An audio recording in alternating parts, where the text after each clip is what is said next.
अमित शाह के बेटे को क्रिकेट बैट पकड़ना नहीं आता, रन लेना तो छोड़ दो, मगर है वो क्रिकेट का चीफ। पूरी क्रिकेट कंट्रोल कर रखी है। क्यों कर रखी है? पैसा।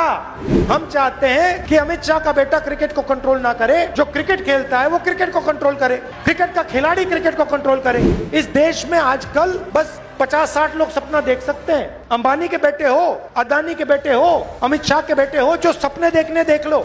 मैंने कहा था मीडिया के हमारे मित्रों, ये हमारे मित्र नहीं है, ये बीजेपी के नरेंद्र मोदी के मित्र हैं। ये अदानी अंबानी जी के लिए काम करते हैं। मोदी जी का चेहरा ये लगाते हैं वीडियो पे। मोदी जी का चेहरा 24 घंटे टीवी पे आता है। क्या सोचते हैं ये फ्री में होता है काम? क्या अगर फ्री में होता तो आपका चेहरा, मेरा चेहरा उस पे होता टीवी पे, किसानों का चेहरा होता टीवी पे, मजदूरों का चेहरा होता। ये फ्री में थोड़ी होता है, ये बाय पेमेंट होता है।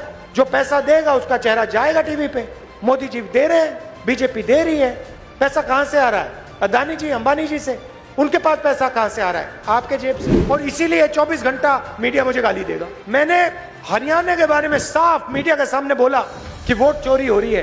25 लाख फर्जी वोटर हैं। ब्राजील की औरत का नाम वोटर लिस्ट पे है। मीडिया के मुंह से चू नहीं निकला, चू तक नहीं निकला। जो हो रहा है सोशल मीडिया पे हो रहा है। मैं गारंटी करके आपको कह रहा हूं कि नरेंद्र मोदी ने, अमित शाह ने और इलेक्शन कमीशन ने मिलकर हरियाणा का चुनाव चोरी किया है। पहले हमें सबूत नहीं था तो हम बोलते नहीं थे। अब हमारे पास ब्लैक एंड व्हाइट में आंकड़ों के साथ हाथ में सबूत है। लोकसभा में इन्होंने चोरी की, महाराष्ट्र में इन्होंने चोरी की, मध्य प्रदेश में चोरी की, छत्तीसगढ़ में चोरी की, और अब इनकी पूरी कोशिश है कि बिहार का चुनाव भी चोरी करके ले जाएं। हरियाणा का चुनाव चोरी हो गया, मगर बिहार की जनता, बिहार का युवा, बिहार का जनरेशन जी यहाँ पे वोट चोरी नहीं होने देगा। और इसलिए मैं आज स्टेज से कह रहा हूँ, 100% गारंटी देके कह रहा हूँ कि हरियाणा की सरकार चोरी की सरकार है। हरियाणा का चीफ मिनिस्टर, हरियाणा की सरकार, दोनों चोरी की सरकार।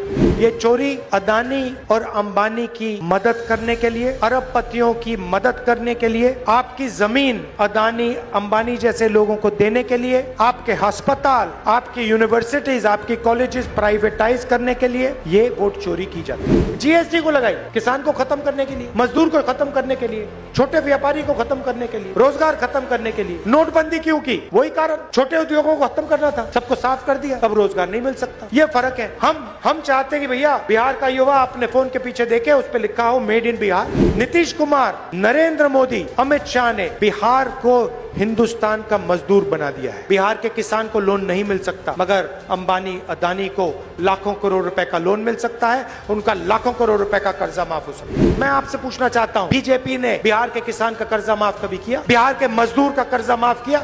बिहार के बुनकर, बिहार के मखाना बीनने वाले को लोगों का कभी कर्जा माफ किया? नहीं। और आप जाइए बाकी प्रदेशों में, जाइए दुबई, जाइए सऊदी अरेबिया, जाइए कर्नाटक, अरुणाचल, जाके देखिए बिहार के लोग क्या करते हैं। मेरा क्या काम है? मेरा काम इसकी रक्षा करने का है, संविधान की रक्षा करने का। मैं लोकतंत्र और संविधान का रक्षक हूं। और मैं जहां भी बीजेपी नफरत फैलाती है, वहां आपको राहुल गांधी मोहब्बत फैलाते हुए दिखेगा। ये नफरत का बाजार चलाते हैं, हम मोहब्बत की दुकान, इनके नफरत के बाजार के अंदर हम मोहब्बत की दुकान खोलते हैं। उनकी विचारधारा अलग है, वो बांटते हैं लोगों को, नफरत फैलाते हैं, हम जोड़ते हैं, हम मोहब्बत की दुकान खोलते हैं। मगर आपको सावधान रहना है, आपको पोलिंग बूथ पे खड़ा होना है। ये पूरी कोशिश करेंगे वोट चोरी करना। बीजेपी के लोग 2-3 बार वोट लगाने की कोशिश करेंगे, अलग अलग फोटोग्राफ होंगी, एक व्यक्ति का नाम 2-3-4 बार आएगा। आपको सावधान रहना है, बिहार की जनता को वोट चोरी रोकनी है। वायदा है, पक्का वायदा है।